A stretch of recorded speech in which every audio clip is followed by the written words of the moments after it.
Again to this channel Eco Vico, जहाँ पे हम इकोनॉमिक्स के कॉन्सेप्ट को सिंप्लीफाई करके अंडरस्टैंड करते हैं। इस सीरीज में आज मैं आपके लिए टॉपिक लेके आई हूँ क्रेडिट क्रिएशन बाय बैंक्स।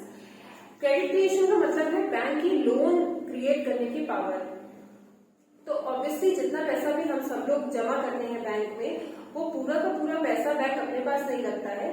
उसमें से कुछ पैसा वो अपने पास रखता है रिजर्व के फॉर्म में, और कुछ पैसा वो लोन के फॉर्म में आगे बिजनेस वगैरह को दे देता है या हाउस होल्ड्स को भी देता है। तो जो पैसा बैंक अपने पास रिजर्व के फॉर्म में रखता है, कि ऑब्वियसली हो सकता है कुछ लोग पैसा निकालने आ जाए जिन्होंने जमा किया, लेकिन बैंक ये चीज वो अज्यूम करके चलते हैं कि जितने लोगों ने भी पैसा जमा किया है वो सब एक साथ पैसा नहीं निकालेंगे।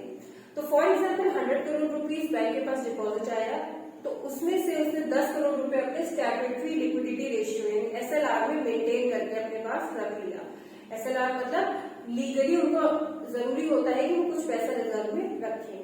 और फॉर एग्जाम्पल 15% उन्होंने जाके RBI के पास रखवा दिया, क्योंकि ये भी मैंडेटरी होता है, हर एक बैंक को मैंडेटरी है कि जितना भी पैसा डिपॉजिट में उसके पास आ रहा है उसका कुछ परसेंटेज वो सेंट्रल बैंक के पास भी जमा करे। तो वैसे हर एक कंट्री में सेंट्रल बैंक होता है, इंडिया के सेंट्रल बैंक का नाम रिजर्व बैंक ऑफ इंडिया है। तो अब जो है ये हम समझ गए कि SLR और CRR क्या होता है। कैश रिजर्व रेशियो जो बैंक्स को RBI के पास जमा करना होता है अपने डिपॉजिट में से, जो भी पैसा उसके पास जमा हुआ है उसमें से, और SLR यानी स्टैट्यूटरी लिक्विडिटी रेशियो से अपने पास मेंटेन करके रखना होता है। अब आते हैं बैंक्स क्रेडिट को क्रिएट कैसे करते हैं। तो हम स्टार्ट करते हैं पहले डिपॉजिट से।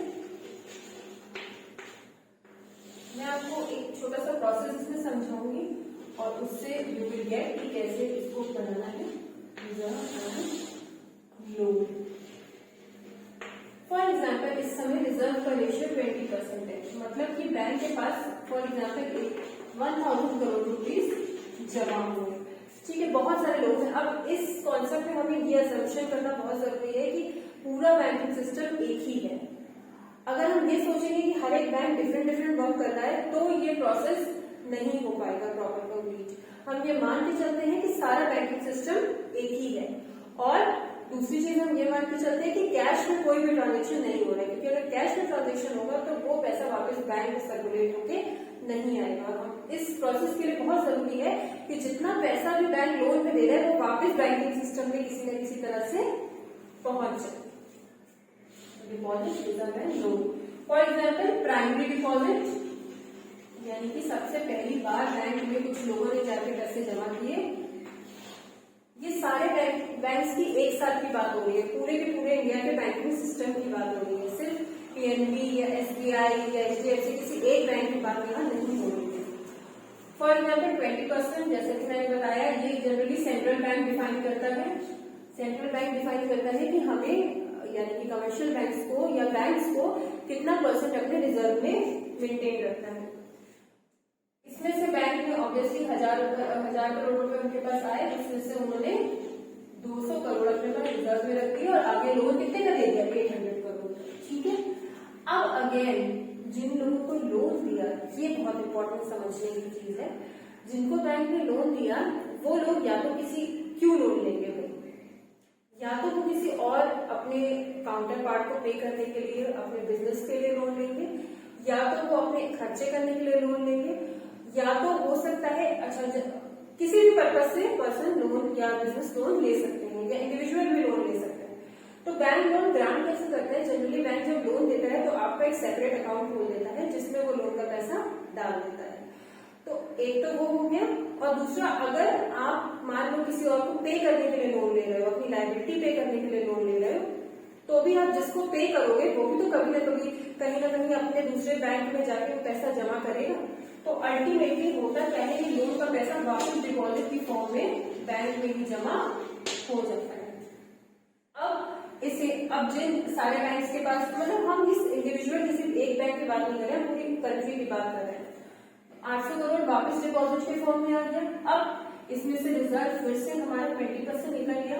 तो इसी तरह से ये प्रोसेस पूरा चलता रहता है। तो अब अगेन 800 to 20, जब डिपॉजिट का पैसा 800 करोड़ बैंक्स के पास आया, उसके बाद उसका 20% फिर से बैंक रिजर्व में रखेंगे और बचा हुआ पैसा फिर से लोन दे देंगे। लोन का पैसा वापस से डिपॉजिट में आ जाएगा, क्योंकि वो अल्टीमेटली वो जो लोन भी बैंक ने दिया वो बैंकिंग सिस्टम में ही है, वो पैसा कहीं बाहर नहीं गया है।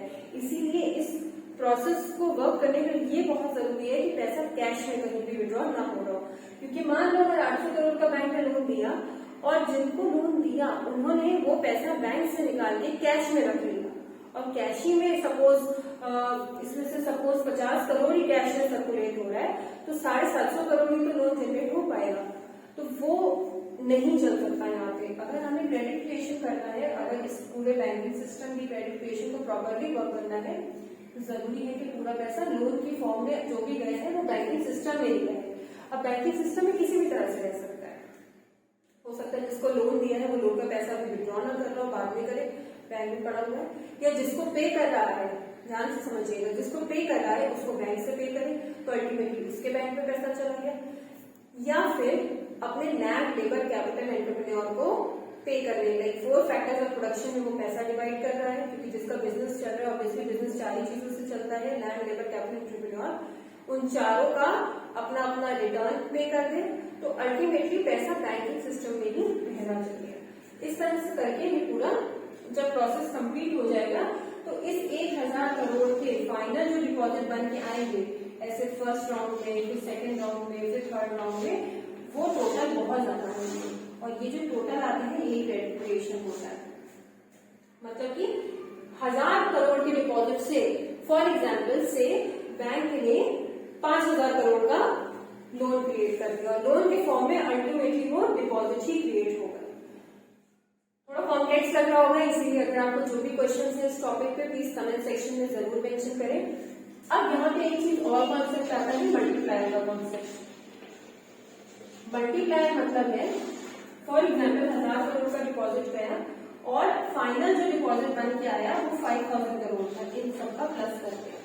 क्यों 5000 करोड़ हुआ? क्योंकि वही 1000 लोन के फॉर्म में, फिर 800 करोड़ गया, फिर वो वापस डिपॉजिट के फॉर्म में आया, फिर से उसका आगे जो है 80% लोन के फॉर्म में गया, फिर डिपॉजिट में आया, तो ऐसे करके फॉर एग्जाम्पल 5000 करोड़ हो जाए, तो 1 के 5 बन जाए, कितने टाइम्स? 5 टाइम्स। इसी को मल्टीप्लायर कहते हैं। मल्टीप्लायर का फॉर्मूला होता है 1/LRR। जो रिजर्व रेशियो है, ये दोनों ही रिजर्व रेशियो को लीगल रिजर्व रेशियो कहते हैं, ये दोनों ही लीगल रिजर्व है।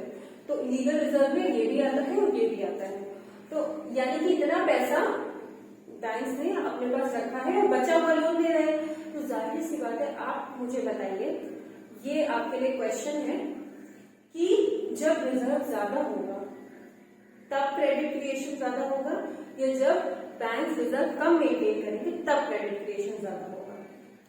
सो इसके साथ मैं इस वीडियो को एंड करती हूँ, और मुझे उम्मीद है कि कुछ हद तक, थोड़ा बहुत, मे बी नॉट 100% to 25% तो आपको कुछ कुछ समझ आया होगा। बाकी जो नहीं आया वो क्वेरीज प्लीज कमेंट सेक्शन में डालिए, मैं उसको आंसर करूंगी, और मिलते हैं नेक्स्ट वीडियो में। Thank you.